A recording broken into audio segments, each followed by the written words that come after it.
Welcome aboard. It's a pleasure to have you join us. Marina Sirtis will be out here in just a couple of minutes. We'll be spending 2 hours with the lady who created and has redefined and perfected the character of Counselor Deanna Troi. She'll be up in just a couple of moments. First, though, for your convenience, here's some of the high points. She has played Counselor Deanna Troi on Star Trek: The Next Generation. And as a point of interest, just about every episode that features Counselor Troi becomes one of the highest rated episodes of the season. And as a matter of fact, Marina's last appearance with us here in QVC was our most successful Star Trek show of all time. So not that the pressure is on, but Marina, welcome to QVC. Thank you, Steve. How are you? Great. Just delighted to see you.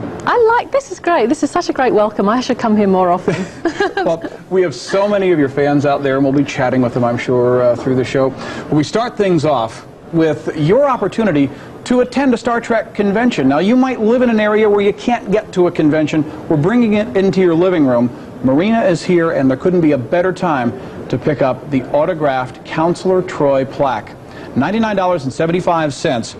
It's a limited edition of only 2,500. Each one is individually numbered, and each one signed by Marina Sirtis. I did sign it. I have the corn here on my finger to prove it. Actually, this is a good one to buy this time, only because it's going to be the last time this photo is going to be in a plaque. Oh. We have the new season's photos out now, the 7th season. Troy's going to be in a regular Starfleet uniform, you know, from now on. Oh, that's right. And so this is the last time you're going to get the opportunity to buy this particular plaque. This is actually my favorite picture of Troi of all time, I have to admit. I think it's the best picture of her. It captures that Betazoid intensity, if you would. You can see there's something going on there. Yeah, it's just pretty too, I think. Indeed. Okay, indeed it is. The lighting was right, the makeup looked good, it's a nice angle. The hair, it was a good hair day, as we can see. So I really like that picture. It's my favorite picture. So when you guys called me, I said this is the picture that I would like in the plaque. That's great. So actually that puts a little bit of extra urgency on this. The Deanna Troi signed limited edition plaque, of course on Easy Pay, shipped as soon as your credit card is approved.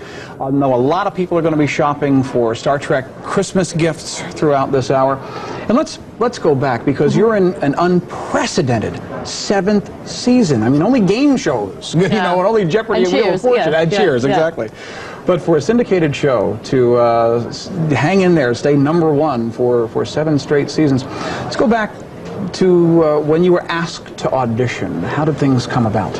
Well, I was just, you know, an unemployed actress, basically, and I have to admit, and please, you know, don't stone me, but I wasn't a big Star Trek fan, and to me it was just the job. And so when I started auditioning, we did 6 auditions. Of course, every time you went back, you knew you're getting closer and closer and closer and closer. And so by the end of the auditioning period, which is about 6 weeks, they thought they had hired this very coy, shy, timid little girl. That was the terror. I could hardly speak. I was so scared at that point. When I actually got to work, they thought, who's this? You know, who is this person? We didn't hire this person. But it fitted for Troi, because Troi is not as kind of outgoing, shall we say, as I am. So who they saw at the audition really fitted the character of Troi. And so it kind of worked for me that I was so scared. It kind of worked in my favor. How has Counselor Troi evolved over these past 7 seasons? Well, not to kind of diminish her at all, but she's not just decorative anymore. There was a time, do you remember, you know, in the 2nd, 3rd seasons where she was decorative. I used to feel like a potted palm on the bridge, you know. I was just there to add a bit of colour. But now, ever since they made her a psychologist and gave her that kind of responsibility and gave her her own office, and then finally put her in a uniform, she's become a part of the crew much more. And you know, last season we saw her on away teams. She's now, this is what blows me away, she is now the expert on Romulan technology. Well, since Face of the Enemy. Yeah, and me, who had never said a word of technobabble in my life, you know, now I have to learn technobabble, and I'll give you a little secret here on QVC. In an up-and-coming episode, I get promoted. All right. To commander. So you heard it first on QVC. That's nice to have a scoop like that. Well, congratulations. Yeah. Thank you. Well, that was in lieu of a raise. Yeah, it's okay. We'll give you. Oh, gee, the Federation's like QVC. We'll give you a title. No more money, but we'll give you this really way cool title. At the moment, the Counselor Troy autograph plaque. Available right now, only 2,500 created. We have a small fraction of that to offer you today. Easy pay, 3 payments of $33.25. Already 300 of these have been ordered, and whoever designed these was really thinking. Well, you know, this is one of the best products. Everyone that I show this to wants one of these. I just gave one to my father-in-law for Christmas. Oh, oops, that's what's in the box, Joe. We're getting all kinds of scoops on the air. This is great. But I think this is great. This is so great. It makes the noise. Kids love them. You've got one on. I've got one on, and it's funny because I have one as well. And whenever I wear it, I always have to wind up going to the phones and getting one for somebody as a gift. They love it. Plus, somebody was really thinking on this one, Marina. Usually when they have a pin like this, there's this huge, sharp, sticky thing that goes through and rips your clothing. Yeah. There is just a very powerful rare earth magnet that'll hold that on place on a coat, on a jacket, on a lapel. Whether it's a very, very thick, even a winter jacket, it'll hold it in place, and it makes that great sound. Yeah, this is really great, especially if you want to give it to a kid, because they're not going to do themselves any damage playing with this or putting it on their clothes. Excellent point. So I love this. I mean, I'm always, you know, I have a pin on today, which isn't a Star Trek pin, oops, but this is great. I see a lot of airline attendants wearing these. A lot of people wear them as really fun pieces of jewelry. They've really become one of the most popular pieces of costume fashion jewelry. Well, this is a good way, you know, if you're going out on a date, this is a really good talking point. Actually, I should take one of these for Michael Dorn. Oh, no. You had quite a scene with him a couple of weeks ago. We're going to talk about that. Yeah, we will. But this is great because it really is a conversation opener. Because if you're wearing one of these and you do happen to press it and make the noise, the room will run over to you to find out what it is. I mean, it's a really great item. It's a very good point. Phones are awfully busy for it. You might want to consider automated ordering at this point in time. So we go to those phone lines and say, hello, welcome to QVC. You're on the air with Marina Sirtis. Hi, this is John from Bristol, Tennessee. Hi, John. How are you? Very good, Miss Sirtis. It's good to see you again. I love your accent. Thank you. John, dialing in for what today? I got the Deep Space Nine gold foil comic. Uh-huh. Well, that's the wrong thing to say to me. But he's seriously considering the plaque. No, you're supposed to say you just bought the plaque. You have the plaque already, right? I already have your plaque. Oh, there you have it. All right, good enough. You're forgiven. All right.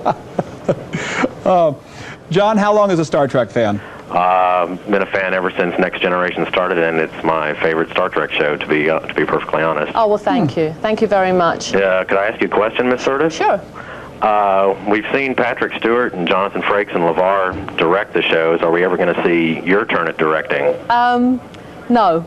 Simple answer. I did actually ask if I could direct a show this year, but I think my executive producer decided that I wasn't maybe totally, you know, committed to it or serious about it, because he did say no. And I must admit, I didn't go and slash my wrists or anything. So I kind of did it because I thought it would be I asked because I thought it might be a good way of learning more about the business. But I have to admit, my real love is acting, and I don't really ever see myself behind a camera. It's a lot of hard work.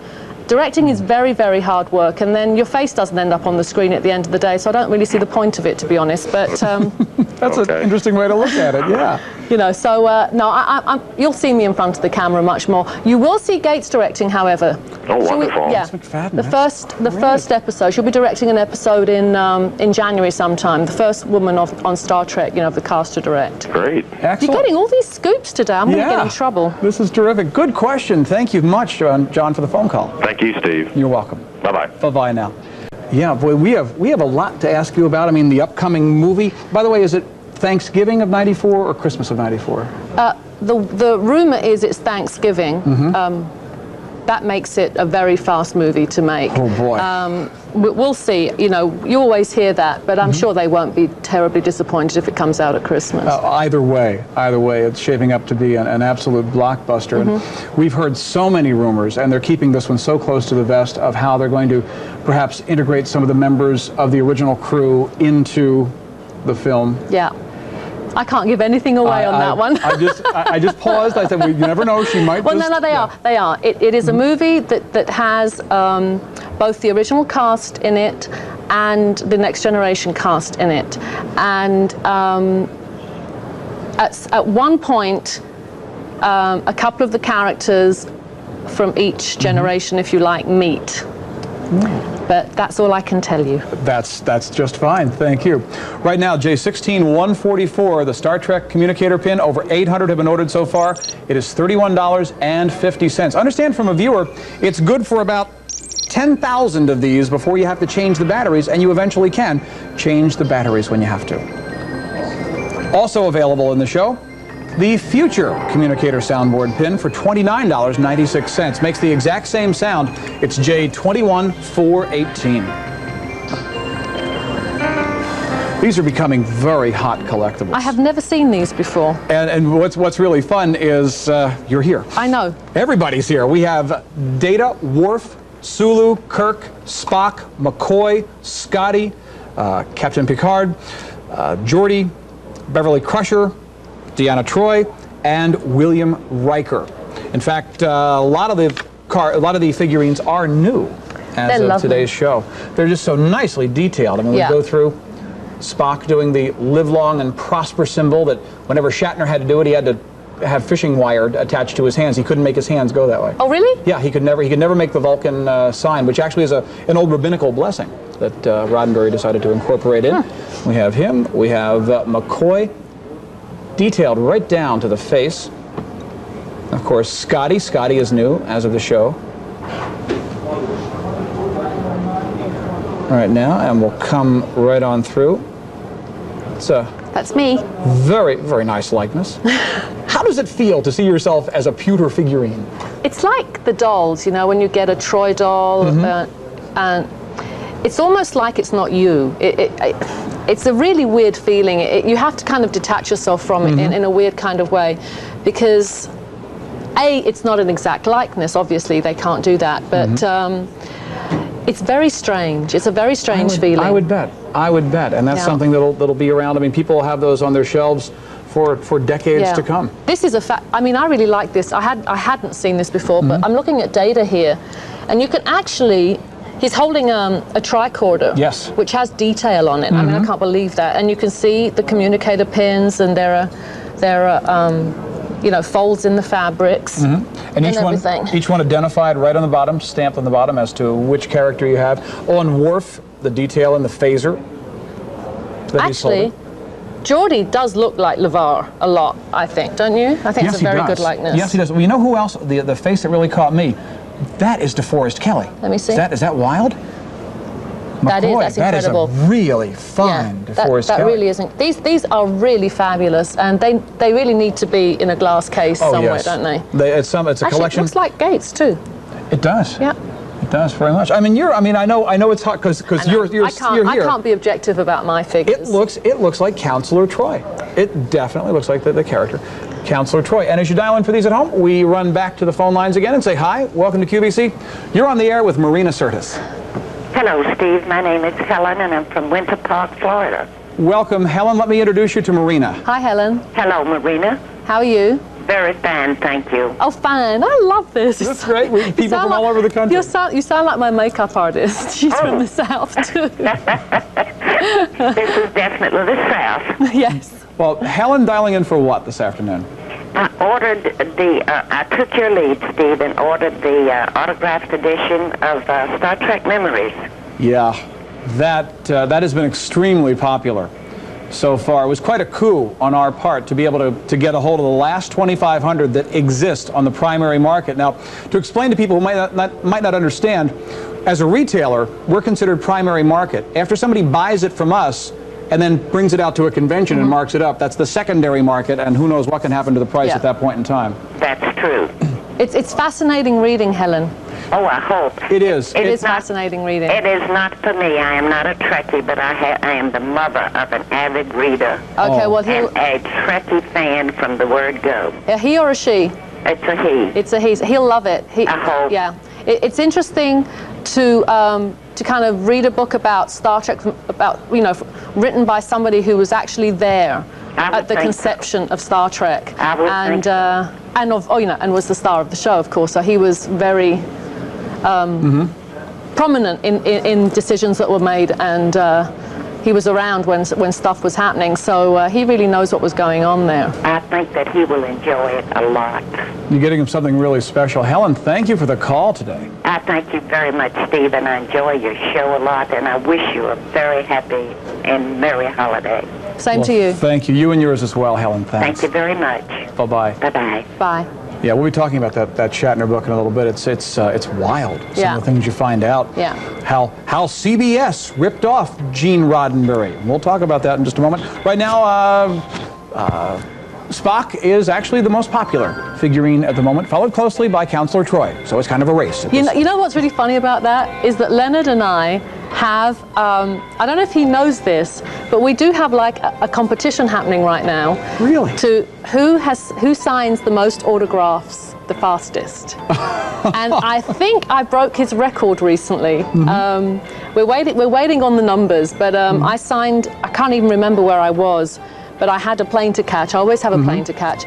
And I think I signed something like 1,500 in an hour and 10 minutes. And I think that may have broken Leonard's record. So Leonard, maybe you can let me know about that. So it's interesting that our figures are... That's wild. That's wild. We'll keep 2 right now. We'll keep you informed throughout the show. I would imagine Leonard might be watching right now. But all figurines are available. We have pretty much the bridge crews covered on both the original and the next generation. $17 to $18, C10 734. Stay with us, another hour and a half of the Star Trek universe still to come.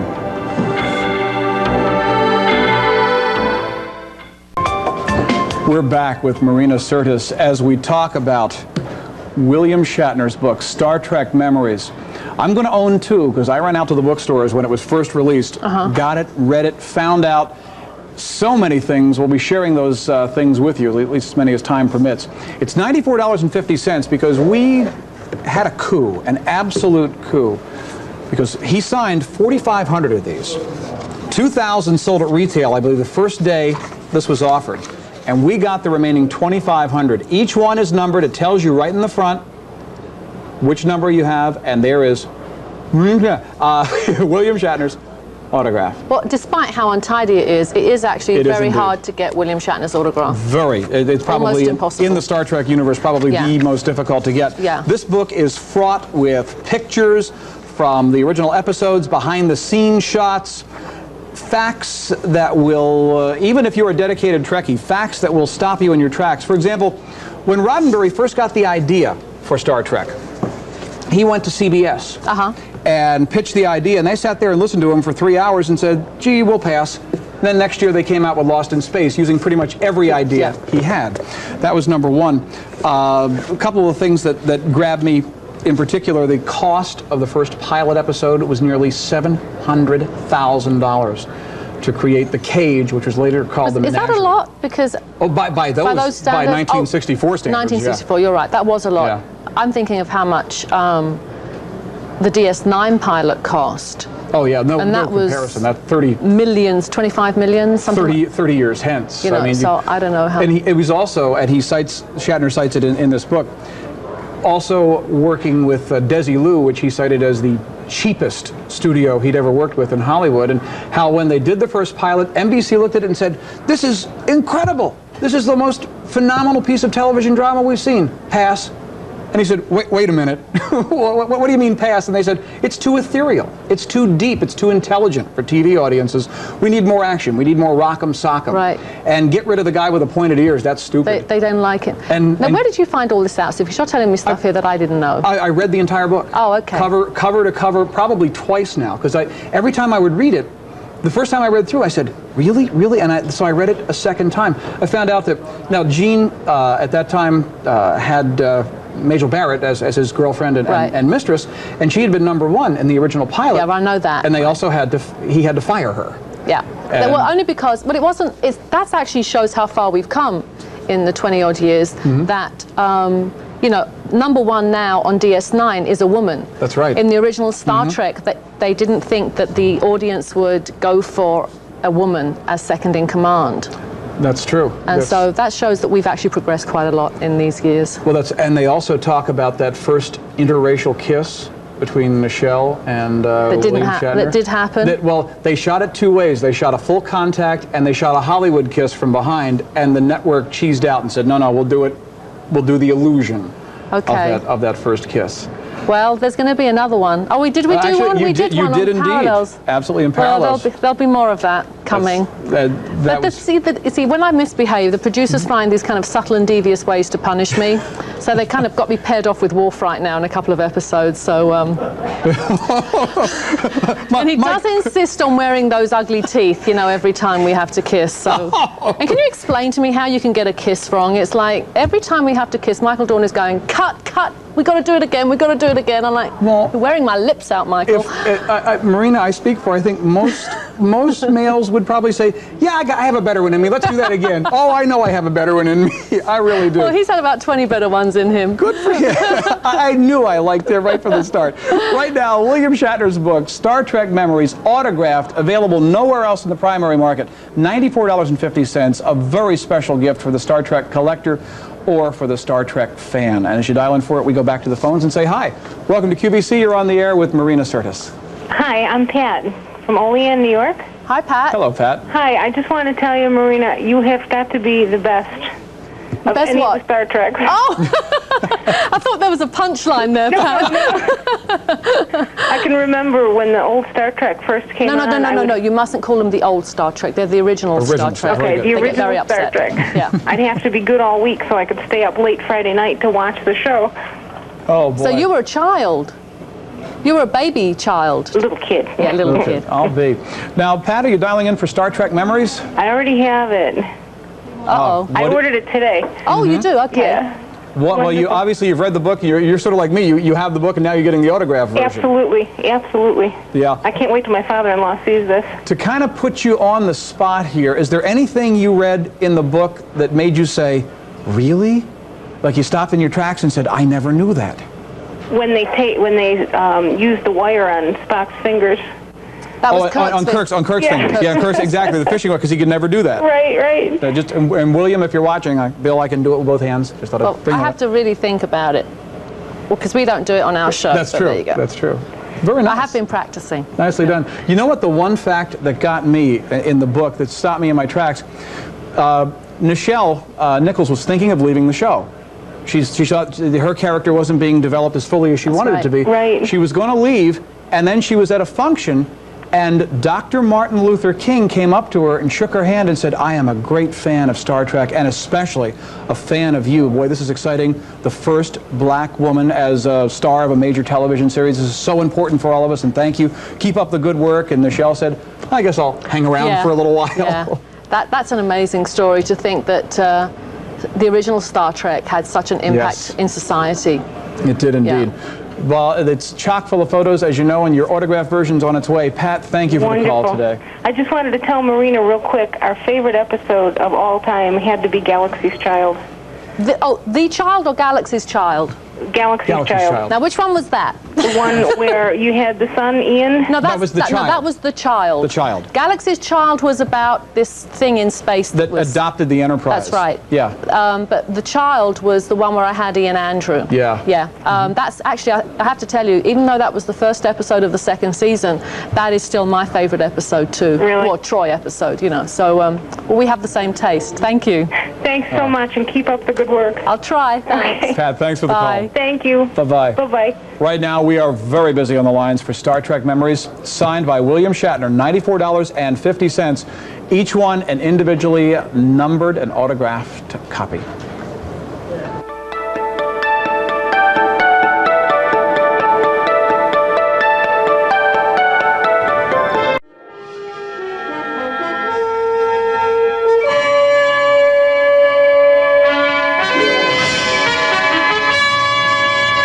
We're live with Marina Sirtis on QVC. This is fun.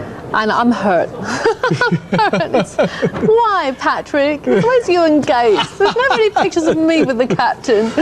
Well, you've been keeping that kind of hush-hush for a while. Yeah, well, I'm hurt. Well, this is actually great. This is from Time's Arrow Part 2. Mm-hmm. Isn't it? Time's Arrow. Yeah, but it's actually Part 2 because that was a two-parter. Okay. Yeah. Yes. Mm-hmm. So it was the first episode of the 5th season. Mm-hmm. Yeah.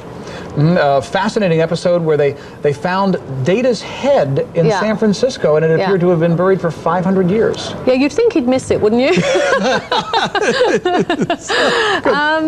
But no, actually, this is great because Patrick isn't in uniform. Patrick is in one of his snazzy, casual designer shirts here, and he looks great. And Gates is in the Victorian nurse's outfit. I have to say, I think this is one of the prettiest pictures of Gates I have ever seen. It truly is. It really is. She looks absolutely beautiful in there.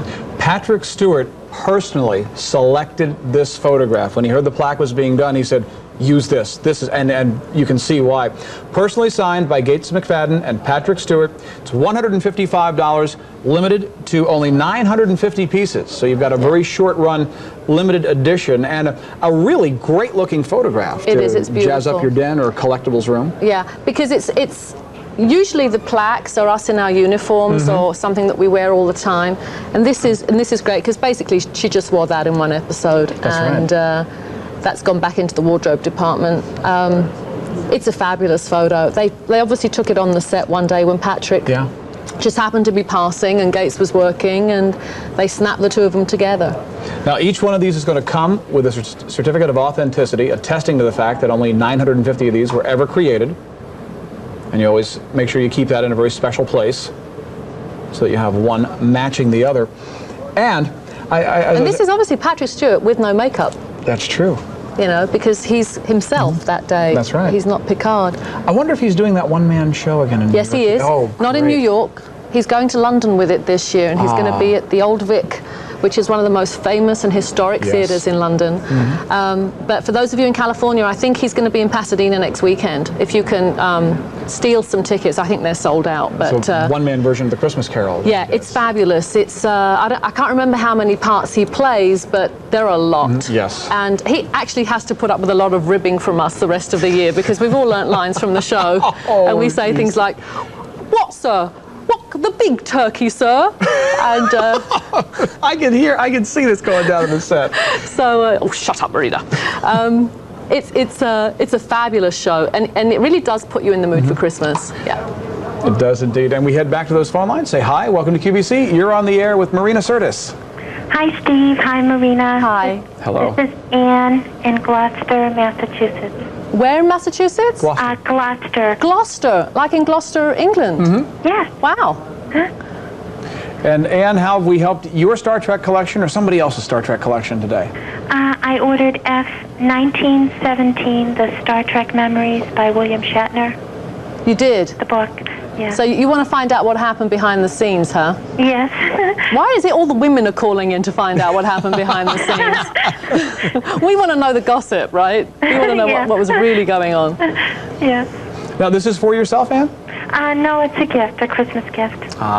Okay, so you're giving somebody a very special collectible, probably the toughest autograph to come by in the Star Trek universe. Yeah, Bill doesn't sign a lot of autographs. I mean, I don't know that he well, I do know he does not sign autographs at conventions anymore. So, and hasn't for a long time. So it's very hard to get his autograph. So it really is one of the autographs that's going to be worth a lot of money. Yes. Mine won't be worth anything in 20 years. Get out. Because I sign so many, but he doesn't sign very many. He already has your plaque from, a couple of times ago. When That's right. I was on it. It must be almost 2 years ago now that I was just on. about 18 months or so. He got it when you came on and your new husband called in. Oh, you remember that, do you? yes. Yeah. That was funny, wasn't it? It was like... In fact, we want to see how that album project is coming along. Well, he's gone solo now. So we're hoping that, it's all going to happen in the new year. And I don't know if you're into horoscopes or anything, but his horoscope is fabulous for 1994. So I'm hoping that, he'll be out there working and I can stay at home and have babies. That would be nice. You'll have beautiful babies. You're thank gorgeous. you. Thank you so much. Here, here. Anne, thank you for the call today. Well, thank you, both of you, for talking to me. Oh, thank you, and Our Merry pleasure. Christmas. Merry Christmas and a Happy New Year. Thank you. Bye-bye. Bye-bye.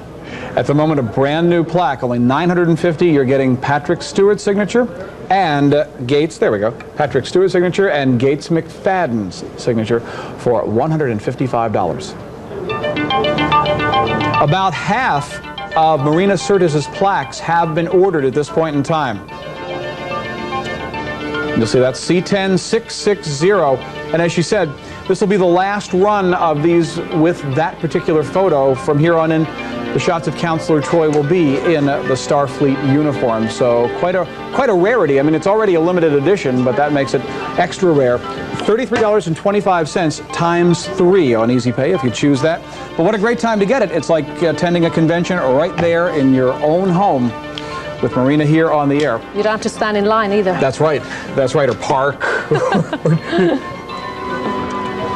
Phone lines have cleared. Over 1,200 of these have been ordered so far. The Star Trek Soundboard Communicator Pin. This is fun. This is great. This is great. This is like you can have your own Star Trek doll's house bridge. That's right.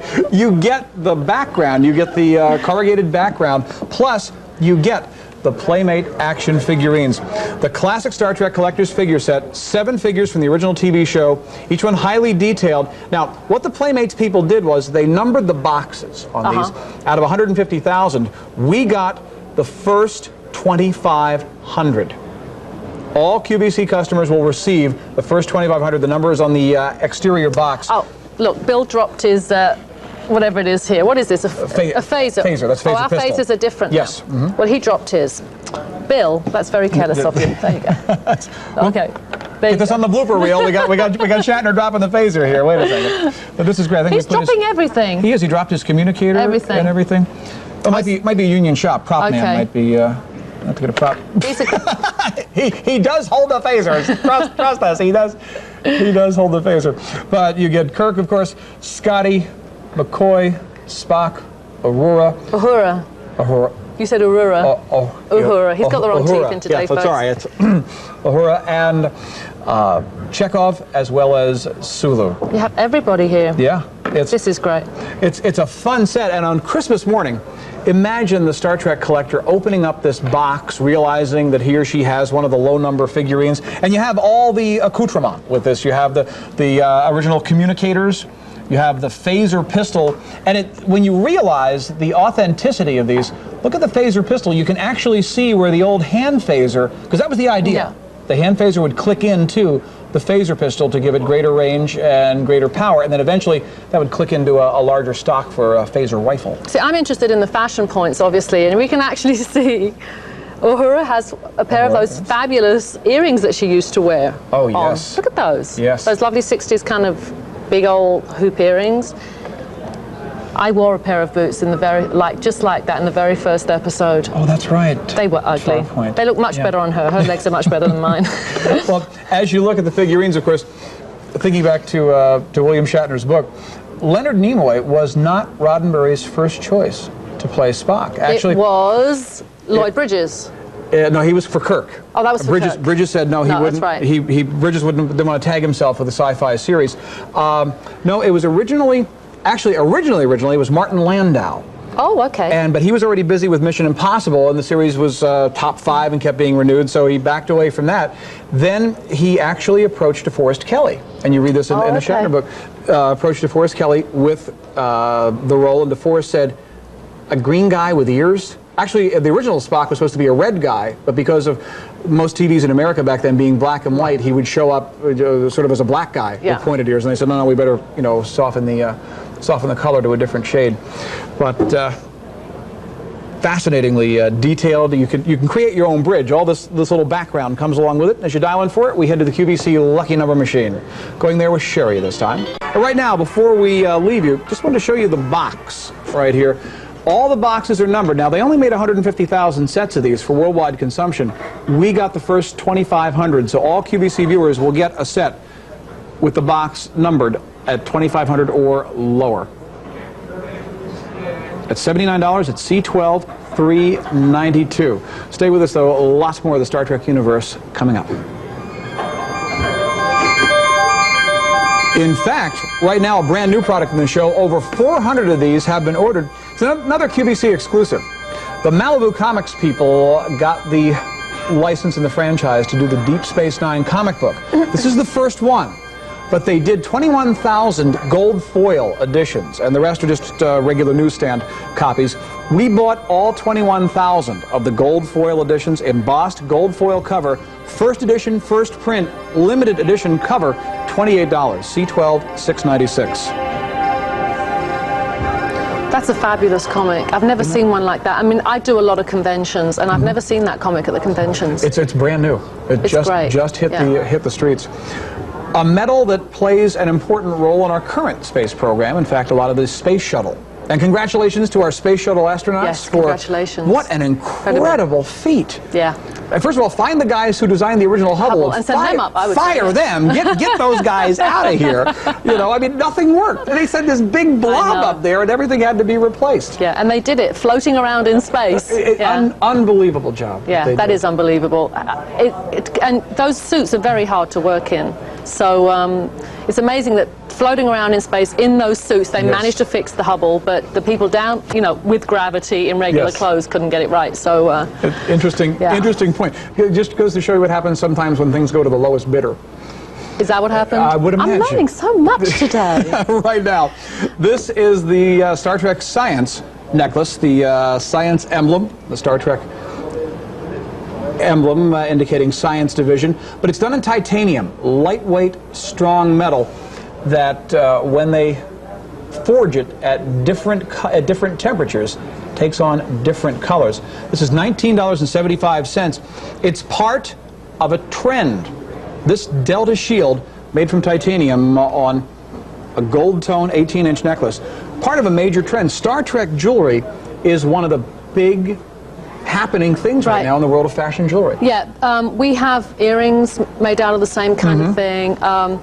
Actually, this is so great because when you especially for Christmas presents, when you think, what do you buy the person or someone who collects jewelry who, like, you know, has everything already? They don't have this, especially if they're Star Trek fans. It's a good point, and it's also a good sort of a gift for people that might not be Star Trek fans, but they love jewelry, and you want to get them a fun piece of costume. You say, maybe they already have this. They probably don't already have this. Yeah, it's a great stocking stuff. I mean, you can't beat it, really. And it looks fabulous with black. Look at this, on this black thing. Doesn't it look great? And I know a lot of the Trekkies, or Trekkers, excuse me, at conventions. Look, is that Sherry?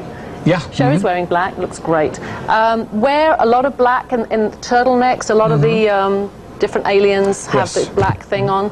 This is great. This is really great. In fact, I think black is the best color to wear it up against. It looks fabulous. You get that really, really fine contrast against the black.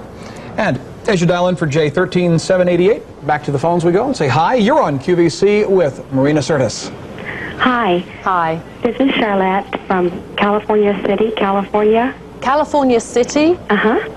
Northern California? In the middle of the Mojave Desert. Oh, is that where you are? Wow, yes. Charlotte. Is it hot?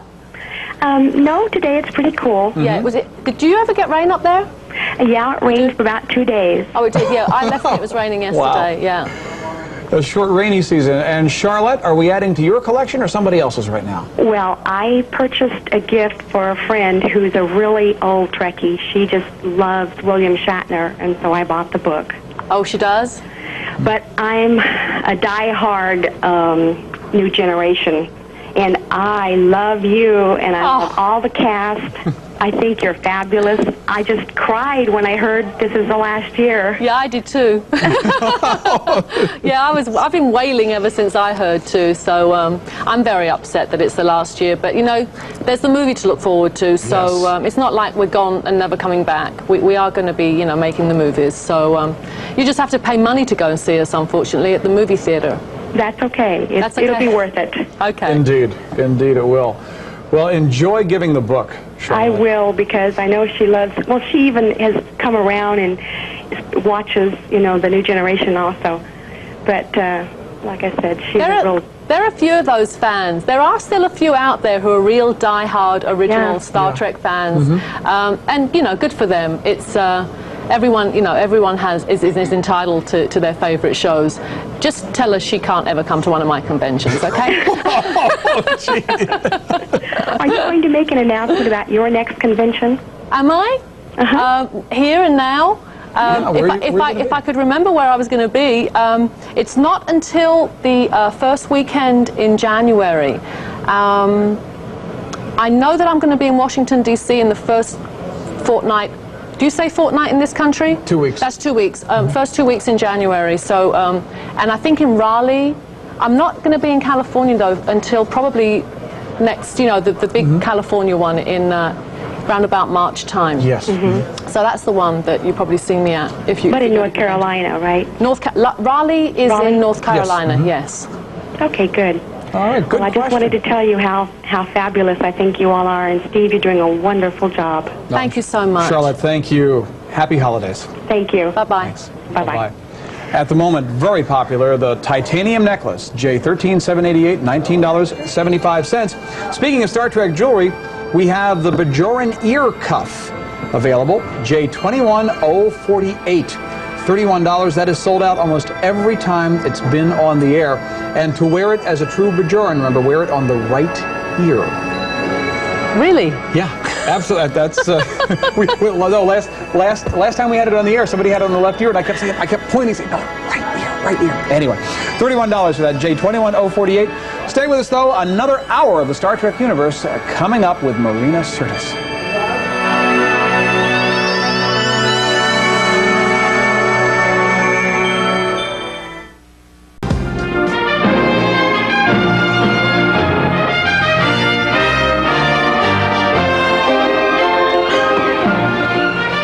On the air with Counselor Deanna Troi, or in human guise, if you would. Nice to have Marina Sirtis. Yeah, thank you. It's really fun. I remember where was I? I was at a convention, but we went to an amusement park. I think it was in about the second season of Star Trek. My husband and I were standing in one of those interminable lines that go through, you know. And there was a guy standing there, and I was in disguise. I had no makeup, which is very different, I have to say, and my glasses and stuff like that. And he kept looking at me and looking at me. And finally, we're kind of opposite each other in the line, and he goes, "Has anyone ever told you look like that girl on Star Trek?" And I said, "Well, yes." And he said, you know, the one that feels stuff like that. Oh, Jesus. That's great. That's great. So that's who I am. Okay. Right. Well, I want to talk to you, too, because you played an important role in developing the accent for a Betazoid. Don't talk to me about that accent, Steve, because I'm really upset about the accent right now. Oh, really? Well, when I did the accent, do we have to sell anything? Should we talk about this? We'll talk about this for just a second, but we'll be back. This is. I think we've got a nice can of worms coming over here. C12072 is the Star Trek emblem crystal paperweight made from fine crystal. It's Star Trek: The Next Generation. Of course, that's the Starfleet emblem. Interesting evolution to that emblem. That was, of course, the emblem worn by the crew of the Enterprise in the original Star Trek, and in Starfleet mythology, if you would, or in the history of Starfleet, the Enterprise so distinguished herself, along with her crew and herself, were so distinguished in their heroism throughout the 5 different Enterprises that Starfleet eventually adopted this as the symbol for all Starfleet. So you've got a nice paperweight with quite a history behind it. Brand new to us today. Every time we've had one of these on the air, they have sold out. Now you're looking at this and probably freaking out, saying, "Wait a minute, it's $70." Have you gone into a Baccarat store or a fine crystal store and seen something of this size? Yeah. You could be talking hundreds of dollars. Yeah, I know, because I just bought some crystal and it costs way more than that. This is what to give someone who has everything. That's right. They don't have one of these. To put on their desk if they are a Trek fan, either of the... And this is nice, too, because a lot of people, as you said, there are some people that say, you know, well, I'm a real fan of the original series. So you're sort of honoring the original series with this because the emblem coming from the Enterprise. If you remember on the TV show, the different starships that we encountered, they all had different emblems. That's they right. had different insignias indicating the different ships. But the Enterprise, in Starfleet mythology, in fact, I was writing this down. Let's see, where was it? In the year 2245, the original Enterprise was launched. That was the original, the one we knew from the TV series. Okay. It was launched in 45 under the command of Robert April, and then went through Captain Pike, and then finally to Captain Kirk. My mouth is hanging open that you know all these facts. I'm going to steal all this stuff and do it at my next convention. I'll give you the little notes I put. I want your notes. I put down here. But it's, well, and I guess you have seen this, having had a chance to meet a lot of the fans. I am a real fan, and I am fascinated by the way the whole universe hangs together, by the way they can say, okay, well, you know, it was different in the TV show. Like, for example, Klingons. Klingons were incredibly different. Now, oh, yeah, they look like regular people. Exactly, with little pointed ears. Yeah. The real reason they look different is because of the special effects budget on the show versus the old show versus the new show. But in Star Trek mythology, they said, well, you know what? The original Klingons that we met were actually Klingon human half-breeds, specially bred because they didn't want to freak us out when we would realize how different they were. Well, you know something, this kind of ties in with my little story about the accent, because what happens is they make up reasons for things after the fact. See, so they had these Klingons that didn't look like Klingons, they looked like normal people with pointy ears, but they were just in a bad mood all the time, if I remember right. Exactly. And so then we have my accent. Now, when I originally got the part, they said to me, okay, you can't be British, you know, because the captain's British, you know, and he's far more important than you, basically. And so I said, well, fine, I've always done accents in my career because I look, you know, dark. Where do you want the accent to come from? And they said, Beta Z, you see. So I made up this accent. You know, who's out there going to tell me I'm doing it wrong? I basically made it up. Good. But then we met Mom. And Mom was from the American sector of Beta Z, obviously. And so I went to the producers and said, so where is my accent from? And they said, oh, well, it's your father's accent. So I said, okay. That'll work. That'll work up to a point. That'll work. And then, of course, we met Dad last year. And Dad? And he was from San Diego or somewhere like that. I don't know where he was from. So I have no idea where my accent comes from. Consequently, I've had to kind of Americanize it. To make her kind of mid-Atlantic, because it really does sound kind of strange that Troy talks funny, you know. So interesting. So yeah, things change and get reasons. I think the latest thing is that they sent me away to school, and that's why I talk like with this funny accent. Oh, okay. Well, sure. Writing it into the into the storyline. That's a great story. Well, it's true. That's wonderful. We have a QVC exclusive on the air right now. This will be your last chance to get the Star Trek communicator ornament. You put one of those little ornament hangers on, hang it on your Christmas tree, and when somebody walks up to it, say, it looks like the Star Trek communicator pin. Say, it not only looks like it, but give a listen. It sounds like it, and it also lights up. Let's see that little red light right in the center. Oh, that is so cute. Is this the neatest thing? Yeah. Nobody else in the world has this, and we're just so delighted that we were able to strike an arrangement so that we'd be the exclusive supplier of something that could make it a real Star Trek Christmas. It's C12 585, batteries included, ready to go, and years down the line when it comes time to replace the batteries, there are those little mercury watch batteries or hearing aid cells easily available, so it'll be a Christmas ornament you'll have for years and years to come. Oh, that is so cool. I want one of these. Here, I'll be lifting this. This is great. Because, you know, there is that other ornament. There is another Christmas ornament. You can't get it. That's right. It's completely sold out in the stores. You know, those Christmas ornaments never even make it out onto into the store. You're right. Because they're all specially ordered and they're gone. So this is a Star Trek ornament. You're not going to be able to get in the store. I haven't seen this in the store. No, it's only available on QVC. Yeah, and I've never seen it at a convention. It's really, because it does something. Yeah. The light, you know what? The light and the sound. Kids will be wearing these. Yeah, that's right. They'll find a way. They'll strap it onto their belt. It'll actually be a year-round thing, and every Christmas you have to you rip it off your kid and put it up on the tree. Yeah, this will be coming off the tree and onto the kid at some point, I'm sure. This is great. This is really great. It is fun. Let's head back. And it says, oh wait a minute, it says Happy Holidays from Starfleet Command on the back. That's very nice of Starfleet Command. Yeah, it is. That's really cute. Very benevolent, little imperialistic, but very benevolent. Oh, you think? I thought it was cute. No.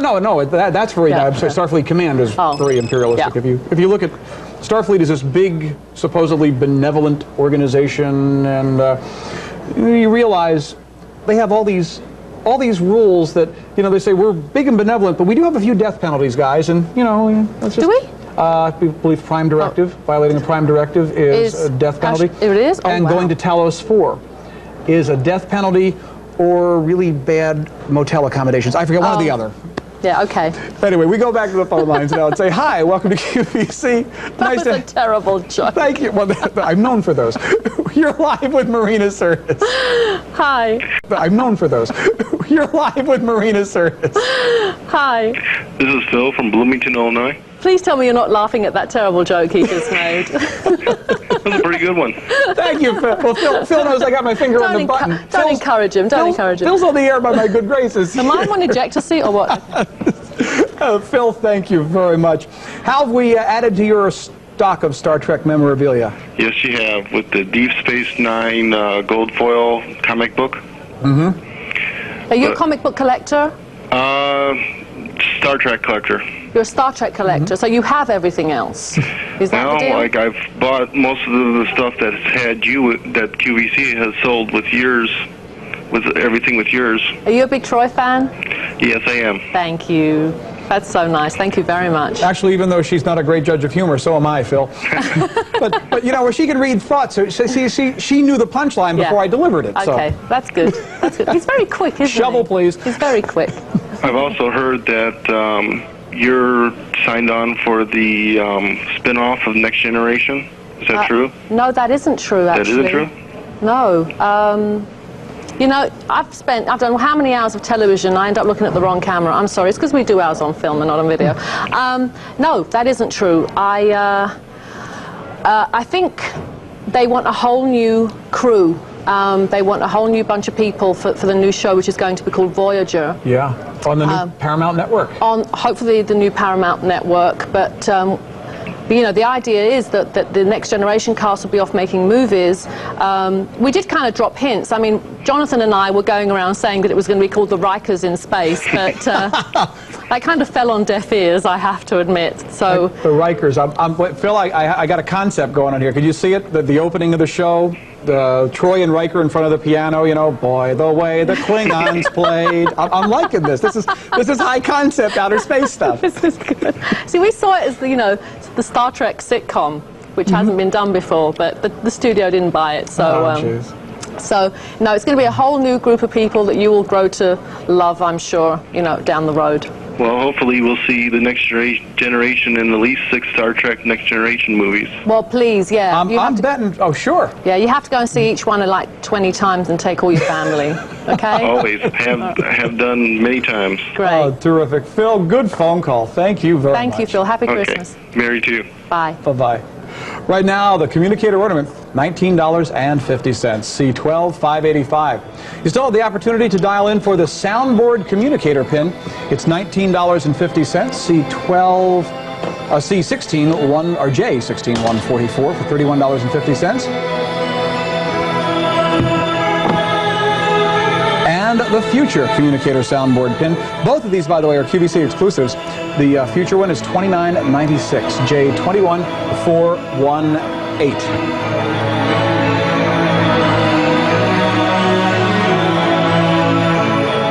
Item of the day. We're just both agreeing. Yeah. This is a grab. We are down to final quantities in this right now. This is the Kirk Picard autographed plaque. For the first time ever, and I believe one of the only times, we have the signatures of Patrick Stewart and William Shatner on a huge plaque. The plaque itself measures 20 by 16. It's $215, C10 657, limited to only 2,500 pieces. And when you consider the millions of Star Trek fans there are just in this country, that is a literal drop in the bucket. I think this has to be the item of the day, actually. Well, you know, the two captains. It also has a wonderful bit of collectability about it that unless you're a real dyed-in-the-wool fan, and one of those, I hate to say Star Trek geeks like I am, but I guess I'm going to say that anyway. When you get down to the nitty-gritty, this is William Shatner, and if you look at my little finger right here, it's William Shatner as Admiral Kirk. Oh, wow. One of the few pictures ever with Admiral bars. Because he got demoted again, didn't he? He did Very indeed. fast. Well, he trashed the Enterprise. Yeah, that was a big boo-boo. Just a yeah. Or bad boy. DeForest Kelly said, "You did what you had to, Jim." You know. But this is fun, and of course, what I like about it too, you have the second Enterprise. Actually, it's literally the first Enterprise, the one that came from the first film. Well, actually, well, wait a second. The first Enterprise was a sailing ship. Well, that's true. The very first Enterprise. The very first, you're right. Yeah. You're right. So you mean the first Starship? The first Starship, okay. Enterprise, very good. First Starship. So this is actually the second version with the slightly different nacelle tubes He knows there. everything. And the warp engine, I told you. I just... Who knew what a nacelle was? You know what a nacelle is. It's all those... See, it's you grow up... You know, grow up in a farming community and you have a television, and that's pretty much what you're going to do. But great shots of both of them. And like I said, a little bit of additional collectability, because in this part, he was only Admiral, really, for the first... Because he actually, even in the first film, he got a field demotion to be back as captain of the Enterprise. And then in the second one, after he trashed it, they, as you said, they permanently demoted him back to Captain Kirk. Yeah, this is it's huge. You're going to have to kind of make room on a wall somewhere for this, because it needs a spotlight on it. I think it is a fabulous piece. It's a real centerpiece. I mean, it could become the real pride of your collection. $215 when you realize you're getting the 2 autographs plus the limited edition, the 2 great 8x10 shots as well. Quite a value. Without giving too much away, as I said, neither Patrick or Bill sign autographs at conventions now. They just, I suppose there's just too many people. Oh, they couldn't do it. So it's very difficult to get a captain's autograph. And to get them both together on this fabulous plaque with them. I actually prefer our little Enterprise here.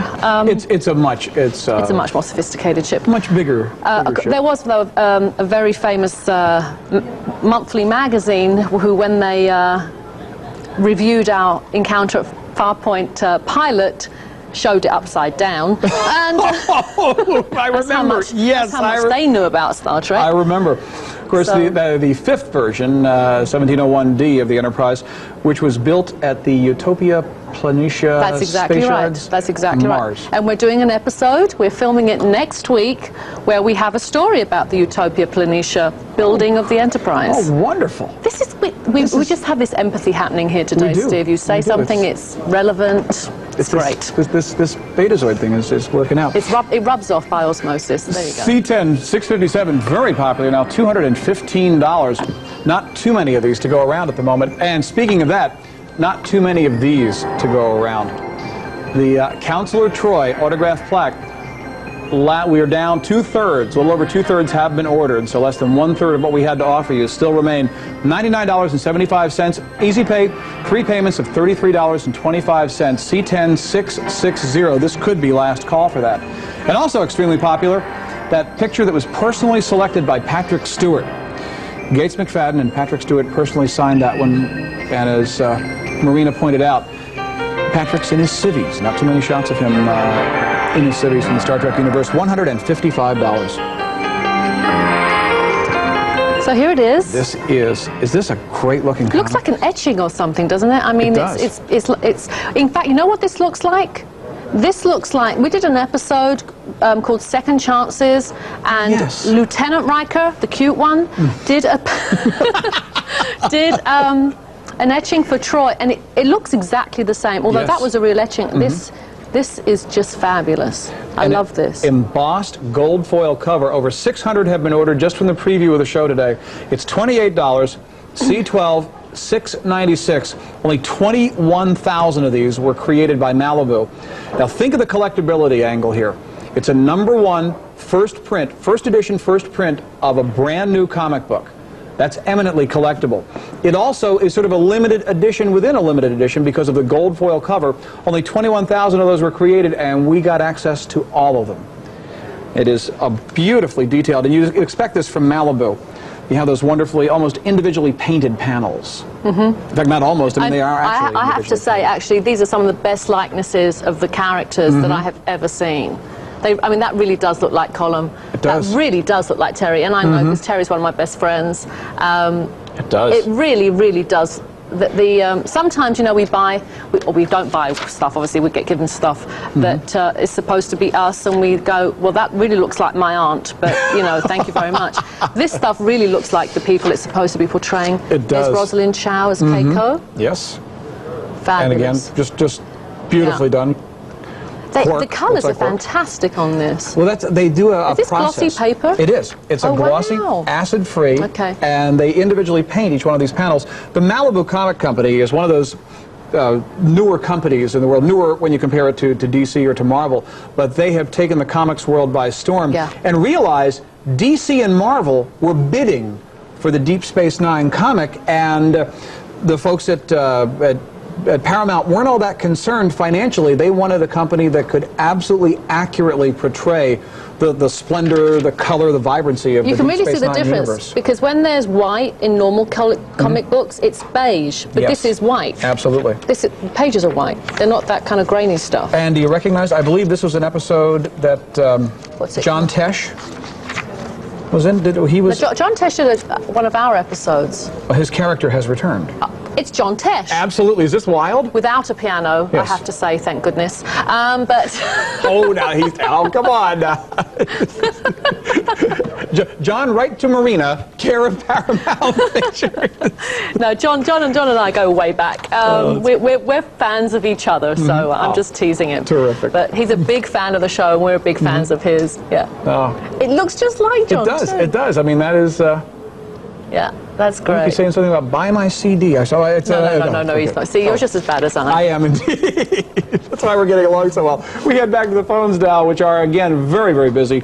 You might want to consider using automated ordering at this point in time. Hi, welcome to QVC. Nice to have you on the show with Marina Sirtis. Thank you. You're welcome. Hi. Hi. How are you? I'm just fine. I'm Colleen from Enid, Oklahoma. How are you, Colleen? Are you Irish? Fine. Pardon me? Are you of Irish descent? No, I'm a mix of everything under the world. That's a good old-fashioned Irish name, Colleen. Yes, it is. Yeah. Actually, I come from a Czechoslovakian background. Oh. Well, it's not Czechoslovakian, I know that. No. Okay. Well, Colleen, you enjoying the show so far? Oh, yes, I really am. I really am. Everything is wonderful. I know. You want to buy it all, don't you? Oh, I do. Yeah. I really have to hold back. Yeah. That's true. So what did you buy today? I bought the Future Communicator soundboard pen for my best friend Randy. And my son's name is Brandon. And they just begged me to call in. Yeah, that's a great pin. I think that's actually my favorite one. It's really cool with the lines on it. Wonderful design. It is a wonderful design. It was really funny because I looked at that and I thought, where did that come from? And somebody, because, you know, I'm like in a fog most of the time, and somebody said, you wore that, Marina, in Future and Perfect and Parallel. So I went, oh, yeah. Well, you know, when they're sticking stuff on you on the stage, you know, they're always coming up. Really beautiful, Yeah, though. it is beautiful. I have one exactly like it, only it's not a soundboard pen. I have to tell you something. It's actually, now don't, you know, I hope I'm not going to get fired for this. These pins are actually much nicer than the ones that we wear. Because ours are just painted wood or plastic or something. These are nice and shiny and beautiful, and I actually wish that we were wearing those and they really did make the noise. And it's like, come on, you're not working They today. are beautiful. Oh, I'm making the person deaf through my microphone. But He can't hear you anymore. Don't worry about it. But everything is wonderful. yeah, thank I'm you. good. I've brought a big bag myself. Security, check her before she... Okay. Colleen, I'm glad we had that. I'll tell you, this is such a great opportunity for Star Trek fans and relatives and friends of Star Trek fans to do a lot of Christmas shopping. That's right. These are great stocking stuffers, aren't they? I mean, they really are. Do you hang stockings? Yes. You do? There's only 2 of us in the family, and we have 4 stockings. Oh, that's, I like the way she I totally thinks. approve of that. Yes. What we do is we have a stocking each, then we have a stocking for all the animals, but they have stuff for us too, you know. But it's a very American thing, because we didn't used to hang stockings in England. I really like it. We used to hang pillowcases in England. Oh, well, that's an idea. Something to be said for that. Colleen, good phone call. Thank you so much. You're sure welcome, and you all have a very Merry Christmas. And you too, Colleen. Thank you. Bye-bye. Bye-bye. Very popular right now. QVC exclusive, the gold foil edition, Malibu Comics, first edition, first print, brand new comic book, the beginning of the series, and that embossed gold foil cover for $28. C12, $6.96.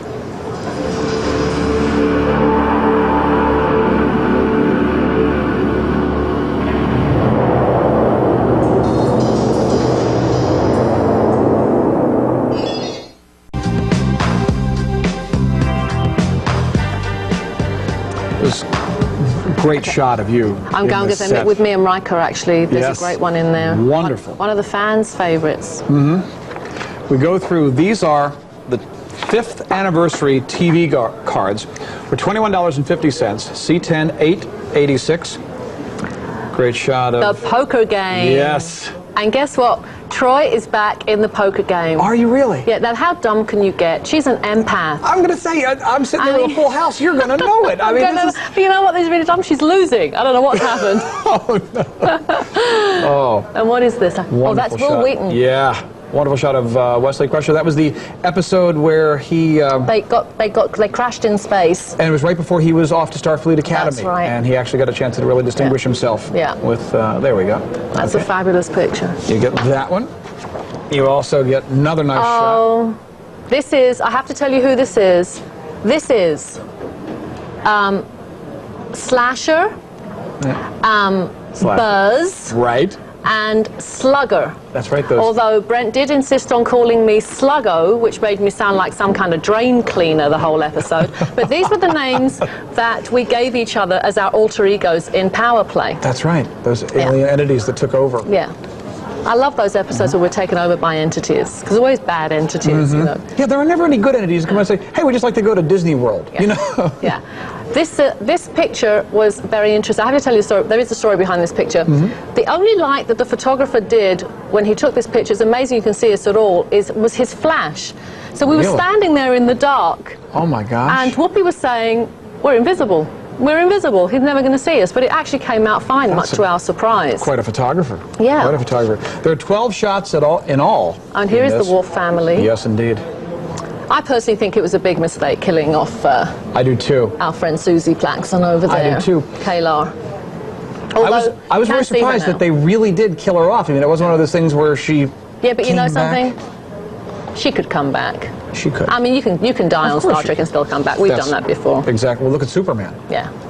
You look at Tasha. Well, that's true. That's true. Now, this is this is the Imzadi photo. This is the photo. If you're a fan of the Troy and Riker relationship, this is the photo. I sign a lot of these at conventions. I have to say, yeah. I would bet. Yeah. They're all 11 by 14, so you just go out, pick up a frame, of course. And here's Patrick with not many clothes on, That's as far as I can see. Any excuse, isn't it, to take his clothes off, I've noticed recently. He must be working out. Oh, and here's Worf in his Klingon. Fine Klingon wear there. They were not real mavens of fashion, but who was going to tell them? Yeah, but you know something? You know, these are great dresses compared to the Romulans. That's true. Because I have renamed Romulus, you know. It's the bad hair, bad clothes planet. That's right. That's very good. Excellent shot. And this is from yesterday's Enterprise. That's right. Which I wasn't in. It's a sore point. Okay. Well, yes. And here's Data as Sherlock Holmes. Again, a great collectible Super shot. Super. He actually looks like Basil Rathbone there, doesn't he? He does. He does. He has that kind of sloping up forehead that Basil has. I love all that stuff. I love the costume. And there's home. Yeah. Nice shot. A craft capable of warp 9. I believe you can clip 9.3 if you have to. Can I tell you something? Is this $21.50 for the whole thing? Yeah, for all 12 of these. Okay. When you break that down, So I tell you, you have to get this because I know at conventions they charge you an arm and a leg for one. They split up the set and they sell these one at a time, and they charge an arm and a leg. So this is a steal. Might be a nice thing to pick up if you're headed to a convention. Grab this, and maybe you'll be lucky enough to get in a line and get one of these signed. You'll certainly have all 12 of them ready to go. They come in this folder for safekeeping. $21.50. C10 886. The last 3 dozen Counselor Troy autograph plaques are in stock right now. That means this is our last call to action on this. C10 660, limited only 2,500 pieces. It's $99.75, each one signed by Marina Sirtis. Things going to be heating up, though. We get down to the last half hour of the Star Trek universe.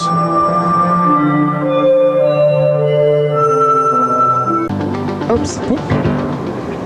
I think that might be one of the death penalties, dropping the Bajoran earrings. I'm not sure. This has been, I guess, our most popular piece of Star Trek jewelry. This is a Bajoran ear cuff. The Bajorans consider the ear to be the gateway to the soul, and when you wear it as a true Bajoran, you wear it on your right ear. It's $31, done in a silver tone, and it's 4 pierced ears.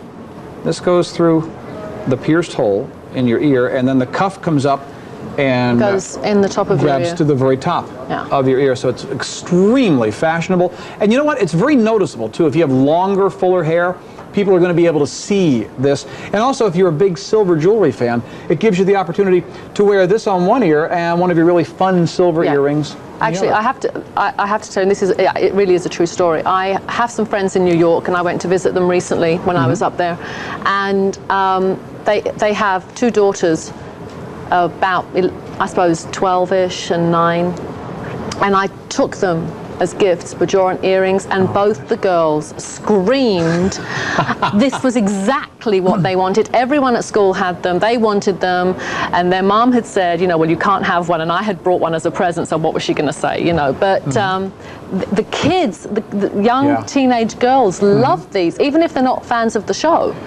Well, they are a coming trend. I think it's really a testimonial to the power of the Star Trek universe when originally just a handful of Trekkies. By the way, there's this big controversy. Are they Trekkies or Trekkers? I have no idea. I've been a Trekkie my whole life, and I'll die a Trekkie. So if somebody wants to be a Trekker, I'm a fan. I never even give it a designation. I'm a fan of the show. But anyhow, back the case in point, that a handful of Star Trek fans could start wearing these, and the first ones were hand fashioned. Right. I mean, you've gone to the conventions. You've seen people show up looking more Klingon than Worf. Oh yeah, and the Borg too. You see some amazing Borg at conventions. Yeah. And they actually, and even in the Councillor Troy dress that I'm wearing in the photo, which I just see. By the way, it is sold out. Thank you for your calls on C10660. It is completely gone. There'll be more next time. Don't worry. Well, but the ones with the new. Well, with the new costume. The new costume. It'll be a new uniform. Yeah. It is actually amazing to think that you do a TV show and you start a whole fashion trend. That's right.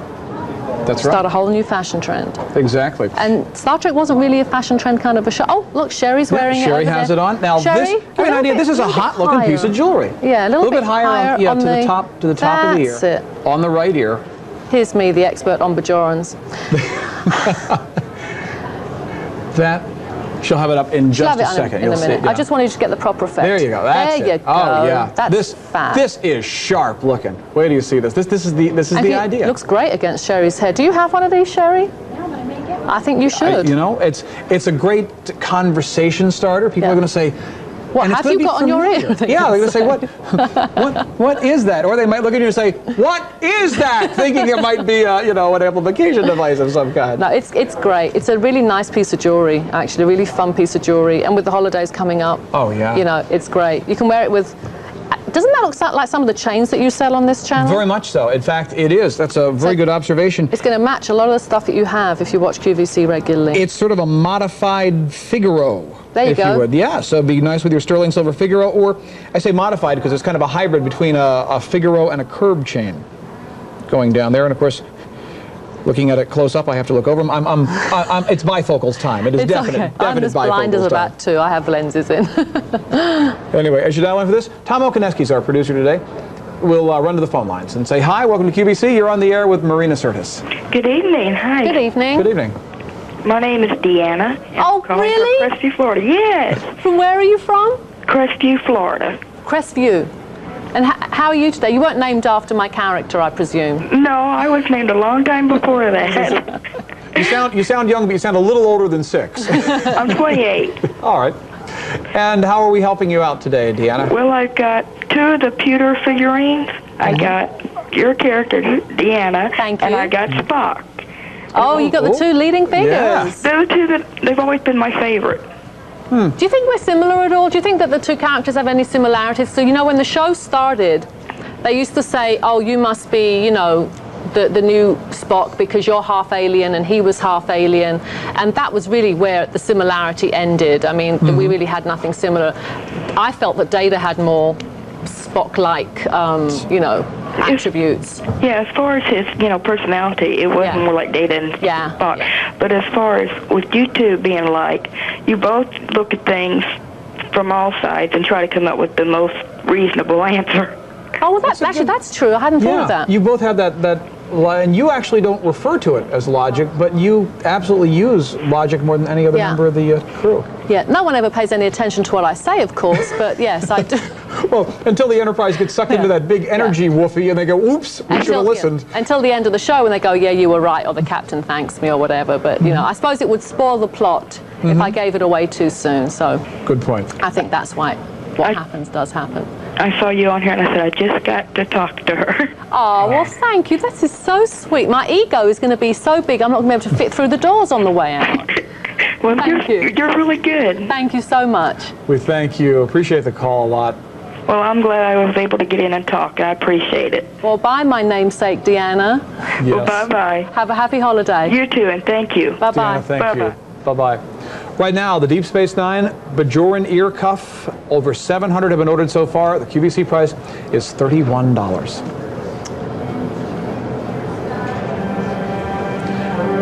Other jewelry available includes the titanium necklace, J13788, for $19.75. J13788. I'll hold on to this too. Okay.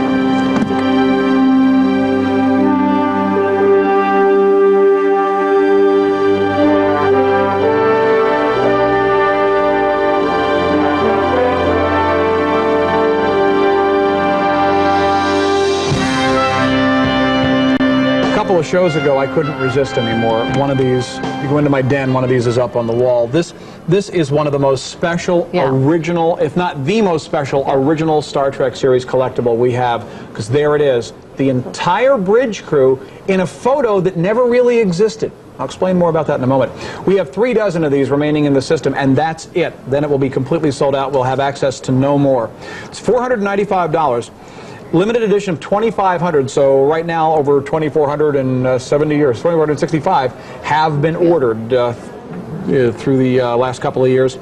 Last 3 dozen, think of the Star Trek fans, a spouse, or just a very special close friend, or maybe yourself. Maybe you've done Christmas shopping for everybody else and you're looking for that one special thing for you. This is signed by the entire original crew. James Doohan, DeForest Kelley, Walter Koenig, Nichelle Nichols, William Shatner, George Takei, and Leonard Nimoy.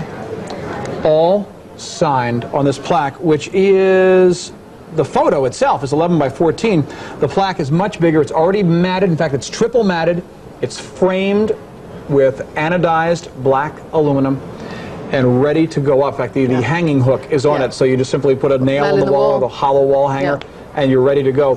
Now, this photo, if you look at the photo, in fact, Marina, this, yeah. It's this, isn't it? Absolutely. Go, you explain it. No, please go ahead. No. Well, this was originally Majel, my mom, in this position, and Nichelle was over here. That's right.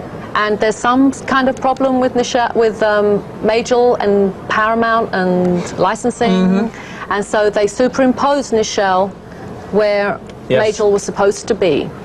So this photo doesn't actually exist. Yeah, they actually specially created it, which makes it even more collectible as you look at that shot of the original Enterprise crew. Yeah, they, of course, the original fans, I mean the original Star Trek fans. Now, how can I put this? The fans of the original series call it, that's the way I need, my English just went straight out the window, call the original Star Trek Classic Trek. Classic Trek. Of course. My question to that is, well, what does that make the next generation? Diet Trek? That, well, I'll use that. I'm writing that down. You're writing that down? Absolutely. Okay. Anyway, as you dial in for this, now a handful remains. So 5166. Tom, time to go to the phones, or should we hang on till the? Yeah, we'll hang on till the next product presentation. As I look at this, of course, I hearken back to Shatner's book, realizing the luck of Gene Roddenberry to have found these people that created this kind of chemistry. Same as it wasn't luck. It wasn't luck. It wasn't luck. I maintain very strongly that Gene had a sixth sense about who would work well together and who would work. period, you know, in the role. And, you know, because as I said, I don't know if you know this, a lot of the Trekkers do. I was originally auditioning for the part of Tasha Yar. Yes. And about 3 auditions in, they switched us around. And they said that they sensed an empathy in Marina that Troy needed.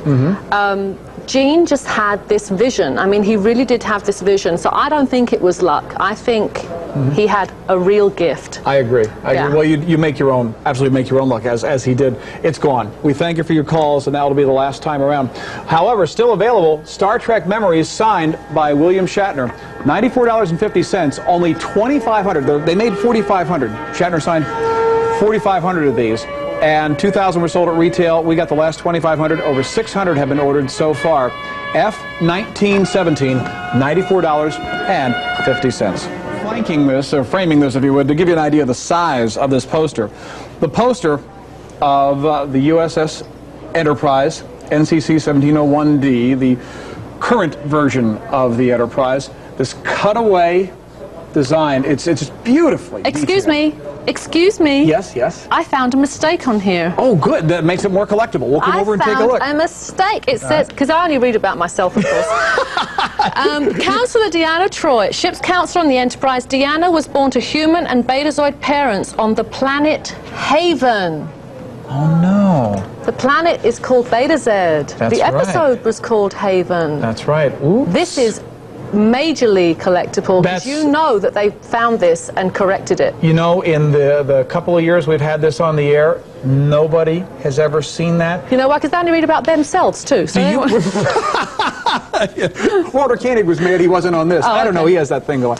Anyway, F3864, you get the cutaway poster, which, Marina, I'm sort of flabbergasted, because that makes this eminently collectible. $38.50. You know, if they had discovered that, they would have made a big deal, say limited edition, and then the price would have gone through the roof. So that's great. You get that, plus you get the Sternbach Okuda technical manual. And a lot of people look at me and say, how do you know what warp speed is? And you talk about the different. It comes from this book. It is brilliant, where you realize that you know, originally, if you go to the Star Trek movies and you realize the what was the Excelsior, the Excelsior project, where they had trans-warp drive. Now in the movie, the Excelsior was supposed to be able to move at warp 17. Oh. Unfortunately, or fortunately, Gene Roddenberry, a man who covered all the bases, and looked at this and said, wait a minute, at warp 17 you could cover the known universe in a matter of a couple of weeks. Yeah. That's wrong. Impossible. So he pulled everything back. In this, you'll understand that warp speeds of about 9.1, 9.2, 9.3 are about maximum, and only characters like Q and other ultimately powerful other pests like and deities can hit warp 9.9, but warp 10 is completely unattainable. You'll learn why in this, and it's broken down in wonderful physical detail. If you read this, you could build your own Enterprise in the garage. That's true. Well, I mean, on a Volkswagen chassis, which is exactly. I want to know where my room is. Let's see. I don't know. I don't know if it says my room is anywhere. Let's see. It's really great. Crew quarters are down. See, this is how Steve knows more about the show than I do. And then, of course, we have the captain's yacht. Right, which Where's is the captain's yacht? Captain Chadwick was right up. Yeah, up here. Up there somewhere. And this is the which is engineering. This one, number 1. 2. That's the aft photon. That's tactical defense. Aft photon torpedo tube. Now, of course, the 5th version of the Enterprise is the only Enterprise that could fire photon torpedoes and phasers from a complete 360-degree arc. You didn't have to turn the ship to fire. You could blast anybody anywhere. They didn't have to be directly in front of you or directly behind you. We're smart. That's right. That's why nobody's trashed your ship as of yet. F3864. Almost half of these have been ordered. I think since Marina pointed it out. Keep in mind, there is a typographical error on the poster that we have just discovered. There's no doubt in our mind now that this will be selling out before the end of the show. Yeah. Just from finding that one thing, because as you said, in newer versions, I'm sure they someone found has spotted that, and it'll be gone. And there might even be 1 or 2 more. Yeah, maybe I should read the rest. Let's see if it talks about warp propulsion systems. Okay. Normal cruising speed. Yeah, maximum cruising speed, warp 9.2. No, this is all. Everything else seems to be right. It uses cold deuteronium instead of the dilithium crystals. Okay. or it uses cold deuterium along with the dilithium crystals in the power system. So very accurate there. Expected lifetime, about 100 years. You'll find out a lot of great things about the Enterprise. Wait a minute. What? Hang on a second. Hold a second, guys, just a second. Hold the phones here. Hang on. We found Senior Medical Officer Dr. Beverly Crusher has served 4 years on the Enterprise with a midterm sabbatical. Oh, that's right. Yes. She was gone. Right. She was gone. She was gone. Right. Fine. Right. That's fine. That was anyway, all right. it is now completely gone. By the way, if you're on the line, stay on the line, because the number of calls we have on just about matches the number of products we have available. But thanks for your calls on F3864.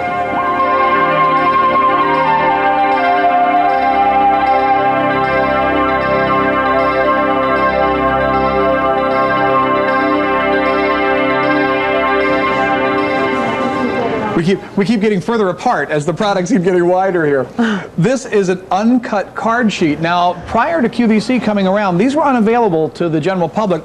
What would happen, the card companies like Skybox would make a bunch of collectible cards, and they'd have an order for, 100,000 sets. They'd print out 100,000, but they couldn't stop the presses. They'd be moving so fast. They'd print out another few dozen. They'd sit there, and these things found their way to conventions. They became extremely collectible. I have these. I do. This is one of the obviously I get a lot of stuff, but this was one of the things that I made sure that I got last time I was here, was these uncut cards, because they are really collectible. I just have to, again, being interested in my character. This was an episode called Who Watches the Watchers? Yes. And it was, I think, the first time Troy wore a prosthetic makeup. Actually, and I do have my very close friend and makeup artist here with me today, because she does me even when I'm human, Junie, it's the photo that we hate. Oh, really? Guys, can we go to where Marina is pointing with her finger? It's the photo that we hate. And the reason I hate it is because it's just, I think, so unattractive. The reason June hates it is because they took this at the end of the day of shooting in the desert. There we go. So everything was coming unglued. When they boy. decided to take this photo. And I have to say hi to Pearl, Junie's mom. Oh yeah. I don't go anywhere without June. So this is me as the Mintarkan, that the race of people was. Right. And this is Patrick As William Shatner. No, wait.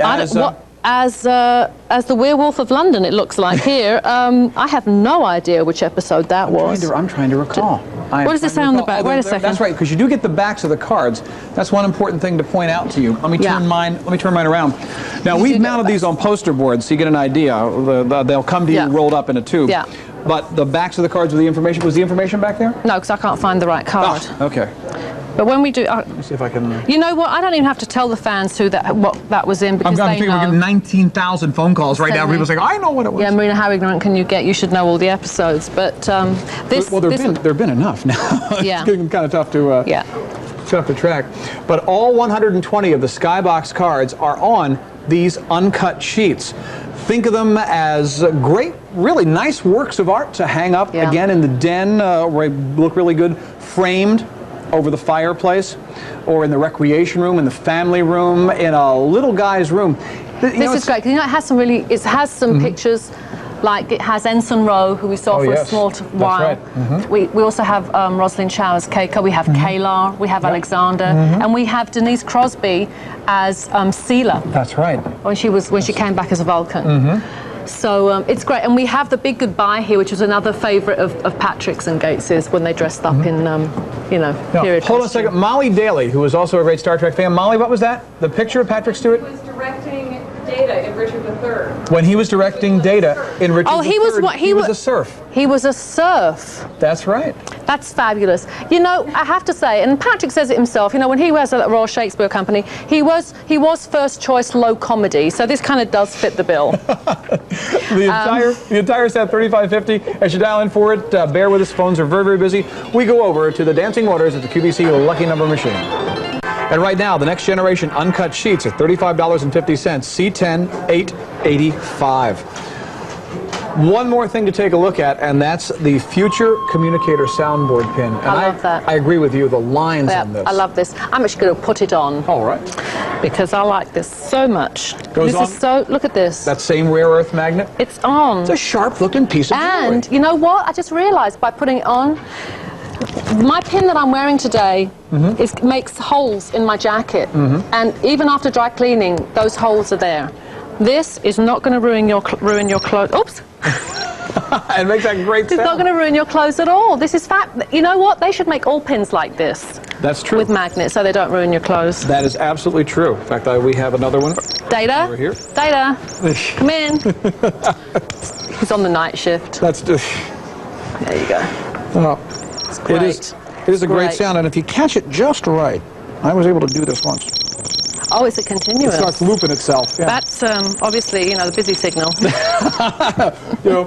Hi, this is Commander Jean-Luc Picard. I'm not in right now. Yeah, If I'm you on leave your hold. I'm on hold myself, actually. That's the one thing. Don't you hate when that happens? Well, I know the future is going to be a better place from Star Trek The Next Generation because you don't have voicemail. That's true. It's the worst invention in the 20th century. I mean, kiss privacy goodbye. Now there's voicemail. Yeah. And we head to the phone lines one more time in the show and say hi. You're live on QVC with Marina Sirtis. This is Karen from Blacksburg, Virginia. Hi, Karen. Hi. I ordered the communicator Christmas ornament. Oh, the Christmas ornament? Yes. It's great. Do you have kids? Yes, I have a 5-year-old son. You're going to have to hide that from him. Definitely. You really are. But, Marina, I'm very excited about talking to you. I am an extreme Star Trek fan. I go to all the conventions. I got the uniform, everything. My uniform? Well, no, I have